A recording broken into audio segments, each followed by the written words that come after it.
Al-Fatihah.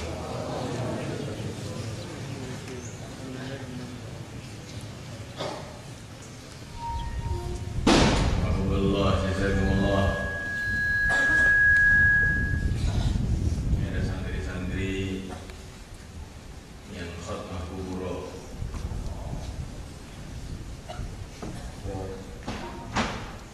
54 orang. Semoga Allah terima mereka semua.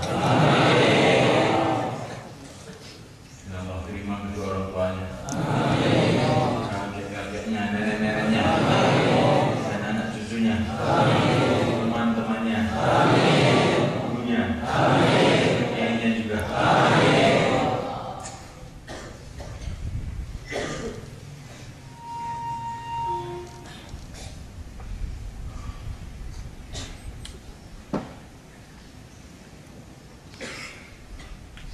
Ya Sayyidina Al-Quran Hakim, Qafil Quran Majid, Kitabul Mubarak. Di Quran ini kita lebih derajat di surga, 6.000 derajat lebih di surga. Ini kalau qiraahnya qiraah hafaz saja ini.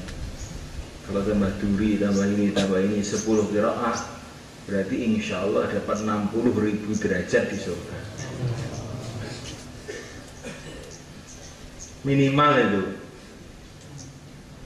Belum perbedaan qiraah itu semua mengandung pahala. Wadduha dapat pahala 1, wadduha pahala lagi. Ismam dapat pahala, Raum dapat pahala lagi. Jadi orang hafid Quran, apalagi qiraahnya qiraah 10 atau 7, wah itu pahalanya sudah tidak karuan itu. Ya. Makanya yang sudah dapat 1 qiraah disempurnakan kita khusus 10 qiraah. Gimana? Ya nanti kan nggak jadi kawin, Pak. Nggak apa-apa.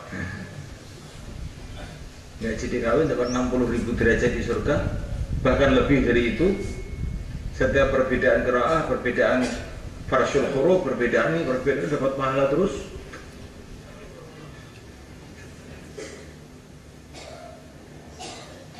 Kamu kasih tahu ayahnya ibunya begitu, ya? Ibunya dikasih tahu begitu. Dan ini setiap anaknya derajatnya naik, bapaknya naik juga. Enak punya anak itu, maka perlu perbanyak anak, gak usah KB. Anaknya 10, hafid Quran semua, qiraah asyarah semua, kayak apa derajatnya di sisi Allah? Ini mana Bapak izin? Ini khusus Bapak izin ya, sama Turman. Kalau ini jangan mikir kawin dulu. Kalau tak khusus qiraah itu tidak jalan, kamu mencari korek ngasyarah nggak ketemu. Kamu bikin korek ngasyarah dulu, setelah itu baru kawin. Dan kawin itu tidak wajib. Ya, kalau ada mudah, Bismillah. Kalau tidak ada, nggak apa-apa, ngasih aja terus sama dakwah terus.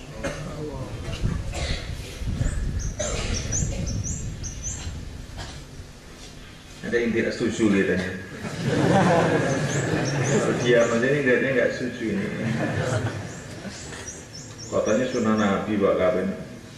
Kamu kok seperti orang awam nggak pernah ngaji fikih, baca fikih dulu. Bagaimana? Ya nggak tahu, bagi fikih kamu baca dulu.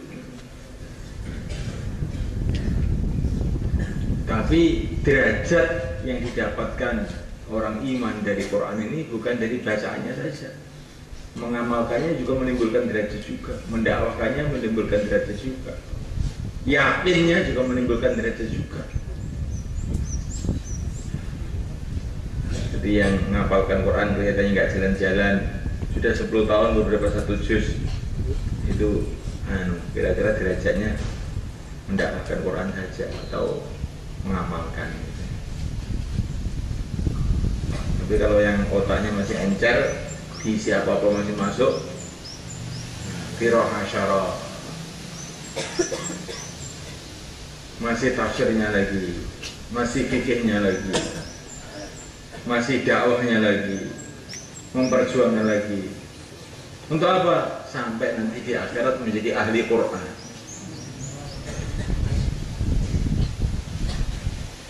Maka alangkah mulianya itu ahli Quran di padang mahsyar. Ada tempat khusus untuk ahli Quran di padang mahsyar. Al-Quran menaungi mereka, mengantar mereka ke surga Allah dengan ridho Allah. Allahumma ja'alna minhum.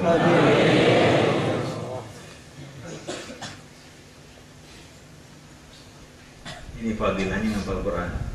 Fadilahnya jadi profesor belum saya temukan di kitab-kitab, belum ada. Fadilahnya jadi ekonom juga di hadis-hadis itu kok nggak ada.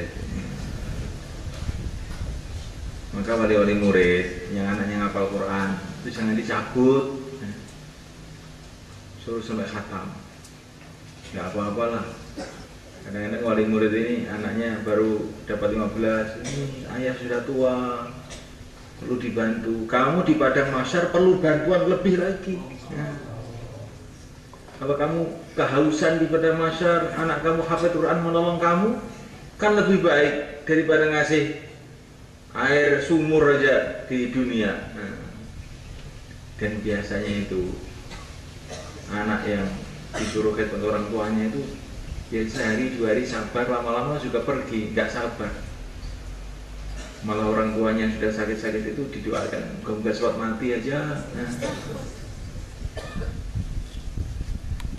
Tapi kalau anaknya itu jadi ahli ilmu, jadi orang alim, nanti kalau khidmat ya khidmat sungguhan, ikhlas betul. Ya, kalau anaknya bukan ahli ilmu, bukan anak soleh, suruh khidmat doakan mati.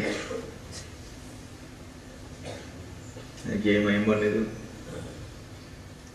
manggil Kiai Maimun Sarang, manggil santrinya, saya sakit ini, pijeti saya dengan doa ya. Wa nunazzilu minal Qur'an ma huwa syifaa'u wa rahmatul lil mu'minin. Kamu pijeti saya dengan doa itu. Tapi santri ini dasar hafid Quran, diteruskan. Wa nunazzilu minal Qur'an ma huwa syifaa'u wa rahmatul mu'minin wa la yazidu zalimina illa khasara. Wah, jangan teruskan. Nanti saya mati nanti saya. Ini mbok dongane mati kiai mungi. Ini gak belum mesti wes ya, gak belum mesti wes.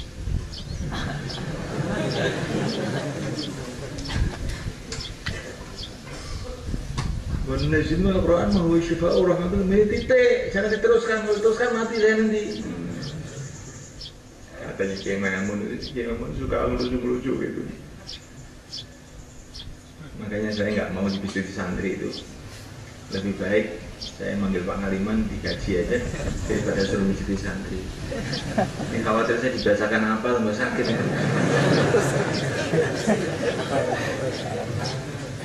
Ini kiai kok nyuruh mijeti aja, orang ngaji suruh mijeti. Wah, tak bacakan Hizib Nasr nanti. Ini guyonan nih. Ya.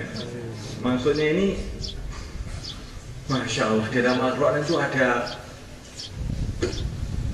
macam-macam rahasia, macam-macam barokah. Kitabun mubarak. Maka Allah SWT tolong kamu semua untuk ngaji Quran disempurnakan. Jangan hanya ngaji Quran, tetapi bagaimana memahami isinya, mengamalkannya, memperjuangkannya, sehingga jadi hakikatnya ahli Quran. Ya, orang ahli Quran memang kalau diamalkan betul, diyakini betul, doa-doanya makbul. Doa-doanya makbul. Termasuk doa-doa yang makbul ada doanya hafid Quran. Tapi hafid Quran yang benar, yang diamalkan sungguh-sungguh, yang diyakini sungguh-sungguh, maka doanya makbul. Maka orang jadi hafid Quran jangan khawatir nanti bagaimana masa depan saya, nggak usah khawatir itu. Kalau kamu betul-betul hafid Quran, lafzan wa ma'nan wa amalan,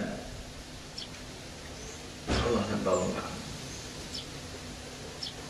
Pas pasti Allah akan tolong kamu dunia akhirat. Ini jaminan dari Allah SWT. Jangan berkecil hati, jangan kamu sedih, jangan kamu susah. Saya punya alat ini untuk menuju ridho Allah.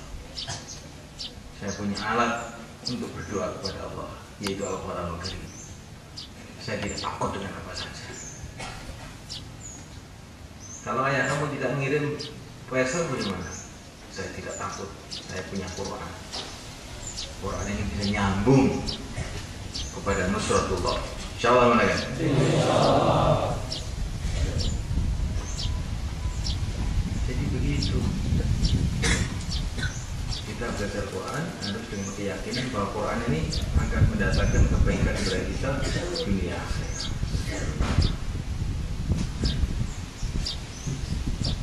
Cukup ya? Cukup apa?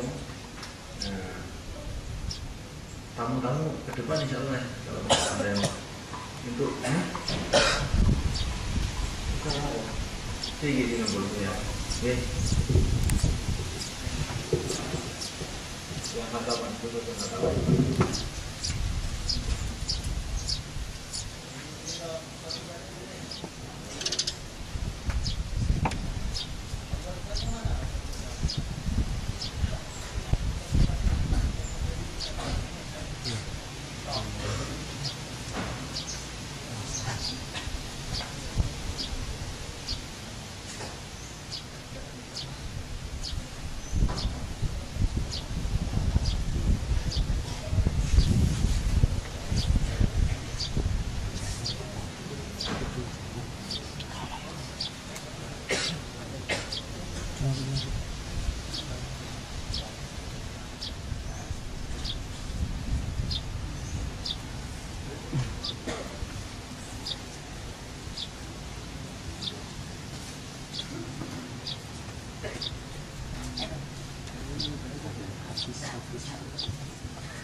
Allah.